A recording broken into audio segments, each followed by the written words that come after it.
Syekhuna, Syekhuna.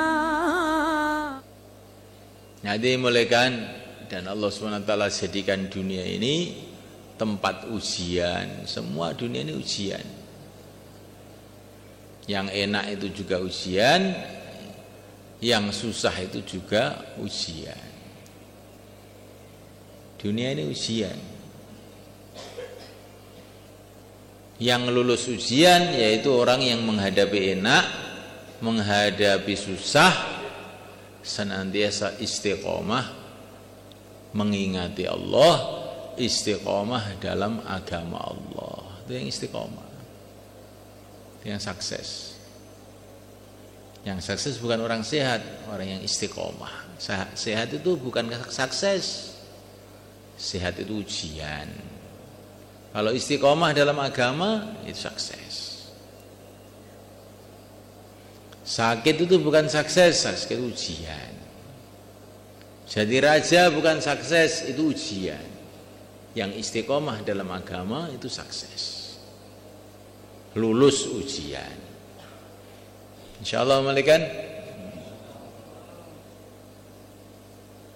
Seluruh benda-benda yang ada di dunia ini, kejadian-kejadian yang ada di dunia ini adalah ujian. Itu juga orang yang paham itu, kalau dikasih dunia banyak itu malah takut. Kalau dikasih sedikit, berarti ujiannya sedikit malah senang. Insyaallah. Ya? Iya enggak? Dunia ini bekal menuju akhirat. Kamu mau ke Surabaya, cukup membawa uang berapa? 100.000 cukup? Cukup. Tapi kamu ke Surabaya dikasih uang 1 triliun, malah bahaya ini, bisa dirampok di jalan kamu. Gebuki orang mampus. Nah, secukupnya saja. Ini mau saya kasih uang kamu 1 miliar untuk bekal ke Surabaya. Rumah kamu ke Surabaya toh? Iya. Ini saya kasih bekal 1 miliar. Oh jangan Pak, jangan. Nanti saya dirampok di jalan malah repot. Kalau enggak, ini memang rezeki kamu, saya kasihkan kamu. Kalau Bapak mau ngasihkan saya, langsung dikirim ke Surabaya aja ke rumah. Kalau dalam perjalanan ini saya takut nanti. Ya enggak semalakan? Nah, maka kalau kita ini mau dikasih uang banyak, nggak usah mau, jangan mau. Dikit aja secukupnya. Kalau memang ini rezeki saya, kirim saja ke rumah akhirat. Insyaallah kan? Nah, rumah kita ini akhirat. Jangan dibawa dalam perjalanan uang itu, nanti dirampok kita.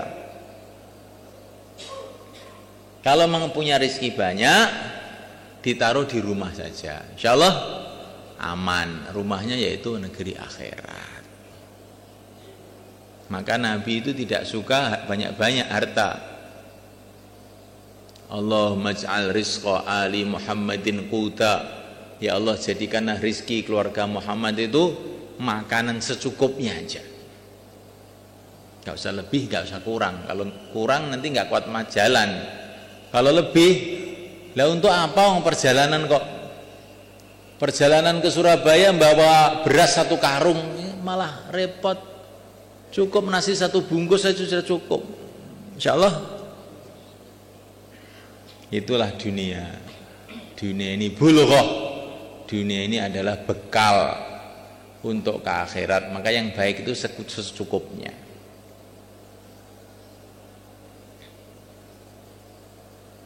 Insyaallah kan. Tetapi semuanya kan, ini ada tetapinya. Kalau orang itu memang tulisannya di langit itu rizkinya banyak, walaupun dia pikirannya begitu tetap banyak juga rizkinya itu.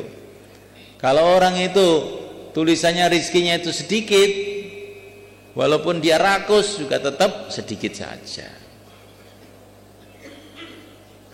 Maka kamu itu ingin zuhud, ingin menolak dunia, itu tidak membuat dunia itu lari dari kamu, enggak. Dunia yang sudah ditulis oleh Allah untuk kamu akan datang juga. Seperti para sahabat itu, mereka nggak mau sebetulnya dunia itu, tapi memang rezekinya banyak. Harta dari Persia, harta dari Romawi, harta dari mana-mana tumplek-blek ke Madinah.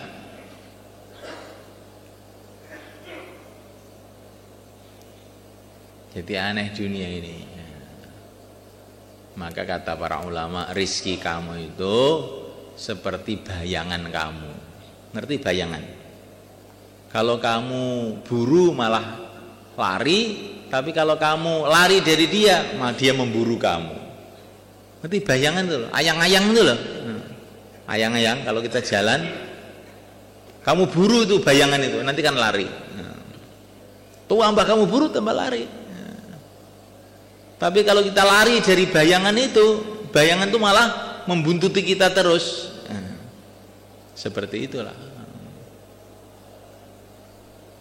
Maka di dalam satu hadis dikatakan, barang siapa yang tujuan hatinya itu adalah akhirat, kerisauannya adalah akhirat, dunia itu akan datang dengan mudah. Siapa yang kerisauan hatinya itu dunia, maka dunia itu akan datang dengan dia bersusah-susah. Insyaallah malaikat. Jangan kamu kira orang kaya-kaya itu tidak susah loh malaikat. Saya tuh banyak punya teman-teman orang-orang kaya itu malah pusing, kepalanya pusing. Sibuk aja, insyaallah. Sopirnya sudah tidur, pegawainya pabrik sudah tidur, dia tidak bisa tidur. Semikir aja terus.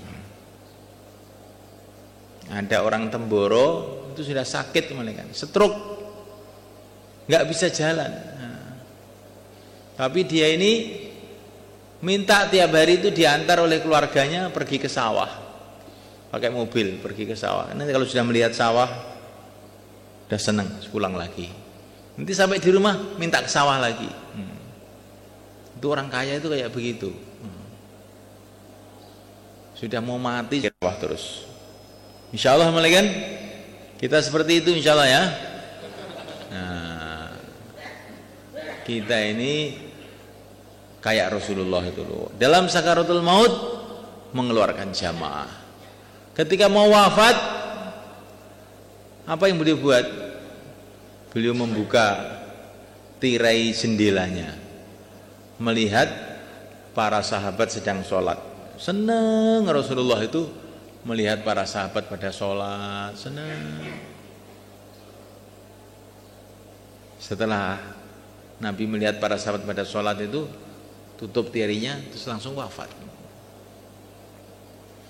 Kalau kesenangannya petani, melihat sawah, kesenangannya insinyur, melihat pabrik, kesenangannya santri apa?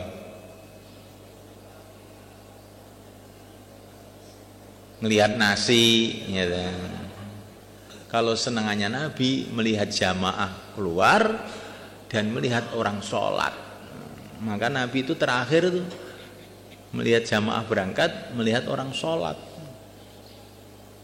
Ini kesenangan kita ini apa? Kalau kita ini imannya benar, kesenangan kita adalah kesenangan Rasulullah SAW. Kesukaan kita adalah kesukaan Rasulullah SAW. La yu'minu ahadukum hatta yakuna hawahu taba'an lima jitu bih. Tidak sempurna iman seseorang sehingga kesenangannya itu ikut saya. Pokoknya kalau ikut Rasulullah senang, kalau nggak ikut Rasulullah nggak senang.